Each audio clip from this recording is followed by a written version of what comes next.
ನನ್ನ husband lunch ಬಾಕ್ಸ್ಗೆ ನಾನೇನೇನೆಲ್ಲ prepare ಮಾಡಿದ್ದೆ ಗೊತ್ತಾ?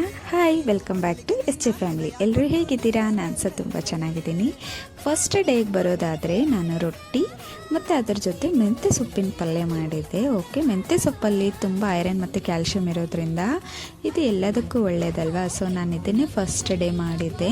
ಇನ್ನು ರೊಟ್ಟಿ ಅಂತಂದರೆ ನಮ್ಮ ಉತ್ತರ ಕರ್ನಾಟಕದವರಿಗೆ ರೊಟ್ಟಿ ಬೇಕೇ ಬೇಕಲ್ವಾ. ಮತ್ತು ಇದನ್ನೆಲ್ಲ ತಿಂದು ನಮ್ಮ ಹಸ್ಬೆಂಡ್ ಖುಷಿಯಾಗಿ ಚೆನ್ನಾಗಿದೆ ಅಂತ ಹೇಳಿದರೆ ಇನ್ನು ಹೆಣ್ಮಕ್ಳಿಗೆ ಅದಕ್ಕಿಂತ ಖುಷಿ ಬೇಕಾ ಹೇಳಿ. ಇನ್ನು ರೈಸ್ ಮತ್ತು ಅದ್ರ ಜೊತೆ ನುಗ್ಗೆಕಾಯಿನ ಸಾಂಬಾರು ಮಾಡಿದ್ದೆ ನಾನು.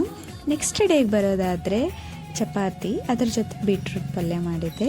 ಚಪಾತಿ ಮತ್ತು ಬೀಟ್ರೂಟ್ ಕಾಂಬಿನೇಷನ್ ಸೂಪರಾಗಿರುತ್ತೆ ಅಂತ ಹೇಳ್ಬೋದು. ಅದ್ರ ಜೊತೆಗೆ ನಾನು ಮೆಂತ್ಯ ಸೊಪ್ಪು ಮತ್ತು ಪಾಲಕ್ ಸೊಪ್ಪು ಬಳಸಿ ಸಾರು ಮಾಡಿದ್ದೆ. ತುಂಬ ಚೆನ್ನಾಗಿತ್ತು. ಪಾಲಕಲ್ಲಿ ಐರನ್ ಕಂಟೆಂಟ್ ಜಾಸ್ತಿ ಇರೋದ್ರಿಂದ ಇದು ತುಂಬ ಒಳ್ಳೆಯದು ಹೆಲ್ತಿಗೆ. ಆಮೇಲೆ ಇದನ್ನೆಲ್ಲ ಪ್ಯಾಕ್ ಮಾಡಿ ನಮ್ಮ ಹಸ್ಬೆಂಡ್ಗೆ ಕೊಟ್ಟೆ. ಅವ್ರು ಸಹ ತುಂಬ ಚೆನ್ನಾಗಿದೆ ಅಂತ ಹೇಳಿದರು.